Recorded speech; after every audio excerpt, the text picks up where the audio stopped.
মাদ্রাসায় পড়ুয়া 11 বছরের একটি মেয়ে ধর্ষণের শিকার। অনলাইনে ঢুকলেই দেখছি মহিলা মাদ্রাসা বন্ধের প্রতিবাদ। এটা নিয়ে আমার কিছু কথা। যে অপকর্মের কারণে মহিলা মাদ্রাসা বন্ধের প্রতিবাদ তুলছেন, আপনারা জোর তুলছেন, এই অন্যায়গুলো কি শুধু এই মাদ্রাসাই হয় না অন্যান্য প্রতিষ্ঠানে হয়? এটা হচ্ছে আমার প্রশ্ন। আমি মাদ্রাসার পক্ষে মারতেছি না, অন্যায় যে করবে তার শাস্তি হওয়া দরকার। এতে সে হুজুর হোক, মাস্টার হোক, পাবলিক হোক, যে অন্যায় করবে তার বিরুদ্ধে আমরা এরকম প্রতিবাদ করতে হবে। কিন্তু আপনাদের বেলায় আমি দেখতেছি শুধু মাদ্রাসার কিছু পাইলে আপনারা অনলাইনে মানে যেভাবে প্রতিবাদ করেন, মানে মনে হচ্ছে যে এরকম অপকর্ম আর কোথাও হয় না।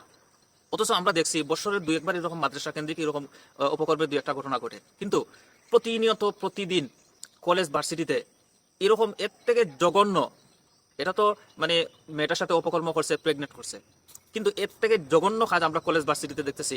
5-7 বছরের মেয়েকে দর্শন করে মেরে ফেলছে, বা আরো জঘন্য কত ঘটনা করছে। কই তখন তো আপনারা এরকম প্রতিবাদ করেন না? কই অনলাইনে তখন তো আপনারা স্ট্যাটাস দেন না, কন্টেন্ট বানান না? শুধু মাদ্রাসার বেলায় কেন আপনাদের এত জ্বলা? ও মাদ্রাসা দেখলেই আপনাদের জ্বলে? বিষয়টা কি এরকম? অন্যায় যে করবে তার শাস্তি হওয়া দরকার। এটা শুধু মাদ্রাসা কেন্দ্রিক কেন, কোনো মাদ্রাসায় এরকম ঘটনা ঘটলেই দিকে আপনাদের গায়ে জ্বলা শুরু হয়ে যায়।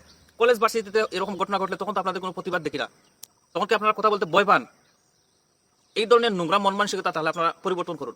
অন্যায় যে করবে, যেখানে অন্যায় হবে সেখানে প্রতিবাদ হবে, হোক সে আলিম হোক সে মাস্টার। আর এই ভিডিওটা দেখুন, আপনারা তো মনে হয় শুধু মাদ্রাসাতেই এরকম অপ্রীতিকর ঘটনা ঘটে, দেখেন কলেজ ভার্সিটিতে প্রতিদিন প্রতিনিয়ত কিরকম ঘটনা ঘটে। এগুলো প্রতিবাদ আপনারা করতে পারেন না।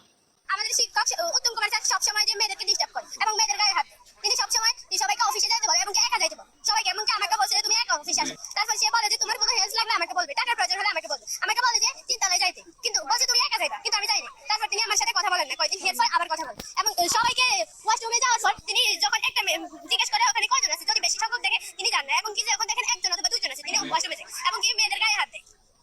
তিনি সবসময় মেয়েদের প্রতি একটু দুর্বলতা দেখে। তিনি বলে কোনো কিছুর প্রয়োজন হলে আমার থেকে হেল্প নিও। ভিডিওটি সবাই শেয়ার করে দিবেন।